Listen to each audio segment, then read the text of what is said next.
বন্ধুরা, শীতের মধ্যে যদি আমরা গোলাপ গাছের মধ্যে সঠিক পরিচর্যা না করি তাহলে এইভাবেই আমাদের পাতা কিন্তু হলুদ হওয়া শুরু করে দেবে এবং নতুন নতুন পাতার মধ্যেও কিন্তু ফাঙ্গাস অ্যাটাক, হলুদের ভাব একটা চলে আসবে। তো আমরা কী এমন যত্ন করব, কী এমন টোটকা দিয়ে গাছকে বাঁচাবো, অবশ্যই আজকে সরাসরি এই ভিডিওর মধ্যে আমি আপনাদের সঙ্গে অ্যাডভাইজাইড ইনফরমেশন শেয়ার করব। তো যারা নতুন এসেছেন আমার চ্যানেলের মধ্যে, অবশ্যই আমার চ্যানেলটিকে সাবস্ক্রাইব করে আমার পাশে থাকবেন আর অল্প আমাকে সাপোর্ট করবেন, কারণ এটা আবার নতুন চ্যানেল। আর এখানে দেখতেই পাচ্ছেন আমার প্রত্যেকটি ডালে ডালে কিন্তু নতুন নতুন পাতা বৃদ্ধি হয়ে যাচ্ছে, নতুন নতুন শুটস কিন্তু বেরোচ্ছে। আর যত নতুন শুটস বেরোবে তত নতুনই কিন্তু গোলাপ গাছের মধ্যে কুড়ি আসবে এবং সেই সমস্ত কুড়ি কিন্তু অতিমাত্রায় ভীষণ বড় বড় সাইজের হয়ে ইনক্রিজ হবে। তো চলুন বন্ধুরা, ভিডিওটা একদমই স্কিপ করবেন না। যদি স্কিপ করে ফেলেন তাহলে গুরুত্বপূর্ণ জিনিস মিস আউট করে ফেলবেন। আর শীতের মধ্যে যদি এই পরিচর্যা গাছের মধ্যে না করেন তাহলে অবশ্যই আপনাদের গাছ ঝিমিয়ে যাবে, ফুল আসবে না। চলুন তাহলে সময় নষ্ট না করে ভিডিওটা তাহলে শুরু করা যাক।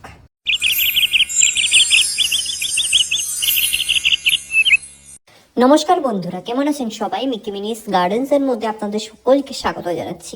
বন্ধুরা, এখানে দেখেন কিছু কিছু ভ্যারাইটির গোলাপ আমার বাগানের মধ্যে ফুটেছে। সেই সমস্ত ক্লিপিংয়ে আমি রেখে দিয়েছিলাম আপনাদের সঙ্গে শেয়ার করবো বলে। আর ফুলের সাইজগুলো দেখেন প্রচণ্ড পরিমাণে বড় সাইজ। আর এই যে দেখেন এই ফুলের সাইজটা, এটা তো আমার হাত একদম পুরো ভরে গেছে।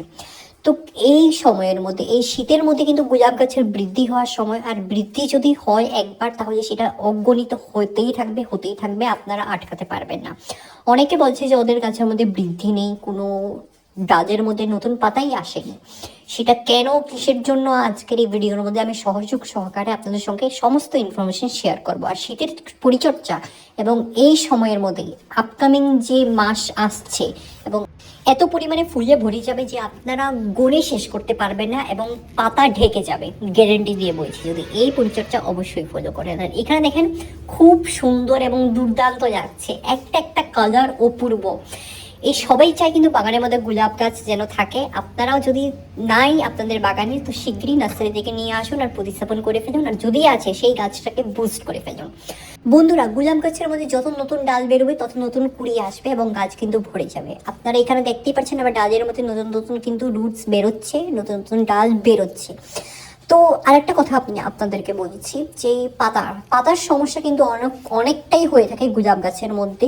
এরকম পাতা হলুদ হয়ে যায়, পাতার মধ্যে পোকামাকড় আক্রমণ করে ফেলে। এই সমস্ত পাতাগুলোকে গাছের মধ্যে রাখতে চলবে না, নাহলে গাছের সমস্ত এনার্জি ওই সমস্ত পাতাগুলোকে শুকনো করতে ফেলতে দিয়ে দেবে। এগুলোকে শীঘ্রই ধুয়ে ফেলে দেবেন। তার পরবর্তীতে নতুন নতুন পাতা আসবে, সেই সমস্ত পাতার মধ্যে কিন্তু কোনো পোকামাকড় ফাঙ্গাস অ্যাটাক হবে না। তো এইটাই হয় সবচেয়ে বড় রিজন। অনেকে বলে যে আমার কাছে তো নতুন পাতা এসেছে, সেই সমস্ত পাতা হলুদ হয়ে ঝরে পড়ে গেছে কেন? তো এটা অবশ্যই লক্ষ্য রাখবেন। তারপর আরেকটা সমস্যা, এখানে দেখেন ডাল হলুদ হয়ে যায় কেন? এটা কিন্তু কোনো ডাইবেকের সমস্যা না কিসের সমস্যা? এই সমস্যা কিন্তু ওভার ওয়াটারিংয়ের জন্য। আর যদি আপনাদের ওভার ওয়াটারিং করেন অথবা যদি গাছের মধ্যে ঠিক মতন করে রৌদ্র না পড়ে তাহলে কিন্তু এই সমস্যাটা গাছের মধ্যে হবেই হবে, অথবা কোনো খাবারের অভাবে।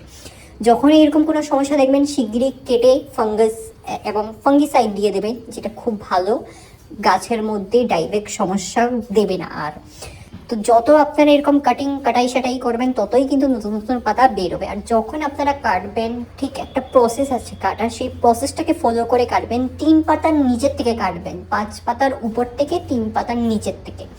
তারপরে কিন্তু এরকম দেখেন ডালে ডালে কিন্তু কুড়িয়ে এবং নতুন নতুন বেশের শুটস আসা আরম্ভ করে দেবে। আর পাতাও থাকবে টকটকে সবুজ।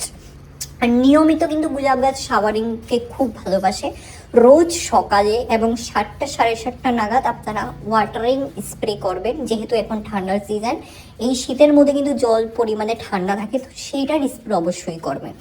গাছের মধ্যে যত স্প্রে করবেন ততই কিন্তু গাছের পাতা সুস্থ থাকবে, পাতা হলুদ হবে না, পাতার মধ্যে কোনো ফাঙ্গাস অ্যাটাক, পোকামাকড় আক্রমণ করবে না, নতুন নতুন শুটস বেরোবে। আর সেই শুটসের সঙ্গে সঙ্গে কিন্তু কুড়িয়ে গাছ ভরে যাবে। তো এখানে দেখেন এইখানে প্রচণ্ড পরিমাণে কুড়িয়ে এসেছে গাছের মধ্যে। আর এই সমস্ত ফুলের সাইজ একদম আমার এক হাতের সমান। আর সঙ্গে দেখেন এখানে নতুন নতুন শুটস কিন্তু বেরোচ্ছে। আর পাতাগুলো দেখেন কি পরিমাণে চকচক করছে। তো বন্ধুরা, এবার চলুন খাবারের কেসে আসি, যে কি খাবার এই সময়ের মধ্যে আপনারা দেবেন গাছকে বাঁচিয়ে এবং সুস্থ রাখার জন্য। তো এই যে দেখেন এটা হলো সেই খাবারটি। এটা আমি কিন্তু কিছু পরিমাণ মতন চামচের মেপে দিয়ে দেবো গাছের মাটির মধ্যে মিশিয়ে। তো মাটিটাকে কিন্তু সবসময় এইভাবে কুড়োবেন, খুঁচিয়ে দেবেন যাতে গাছ বৃদ্ধি হতে সাহায্য পায়, ফ্রেশ এয়ারগুলো যেন মাটির মধ্যে ঢুকে যায়। তো এরকম কুড়িয়ে কিন্তু একটা পরিমাণ মতন মাটিটা সাইড করে গর্ত করে সেই গর্তর মধ্যে খাবারটা ব্যবহার করবেন। অনেকে কিন্তু খাবার ঠিক প্রসেসে ব্যবহার করে না, ওরা উপর থেকে দিয়ে দেয়, তারপর জল দিয়ে দেয়, সেই খাবার ভেসে অথবা ড্রেনেজ সিস্টেমের মাধ্যমে চলে যায়। তো গাছের শেকড়ের মধ্যে সেই সমস্ত খাবার পৌঁছতে পারে না। তো এরকম প্রসেসে দেবেন, অবশ্যই গাছের শেকড়ের মধ্যে এই খাবারগুলো পৌঁছবে। তো বন্ধুরা, এটা কিচ্ছু নয়, এটা আপনাদের সকলের বাড়িতেই থাকবে। এটা কিন্তু খুব উপকারী একটা খাবার, যেটি গাছের মধ্যে নিউট্রিশন প্রোভাইড করে। আমরা যতটা নিউট্রিশন গাছকে দেবো, ঠিক ততটাই গাছ নতুন নতুন পাতা এবং নতুন নতুন কিন্তু কুড়ি বের করবে। আর এটা কিন্তু ব্যবহার করার চা পাতা আমি কিন্তু 1 সপ্তাহ অবধি স্টোর করে রেখেছি, তারপরে কিন্তু আমি এটা ব্যবহার করেছি। তো বন্ধুরা, যদি আপনাদের এই ভিডিওটা ভালো লেগে থাকে তাহলে অবশ্যই আপনারা আপনাদের প্রিয় গার্ডেনিং ফ্রেন্ডসের সঙ্গে এই ভিডিওটা শেয়ার করবেন। আর অবশ্যই আমার চ্যানেলটিকে সাবস্ক্রাইব করে আমার পাশে থাকবেন, কারণ এটা আমার নতুন চ্যানেল। আপনারা যদি অল্প সাপোর্ট করেন আমি এগিয়ে যাওয়ার সাহস পাবো। তো চলুন বন্ধুরা, ধন্যবাদ।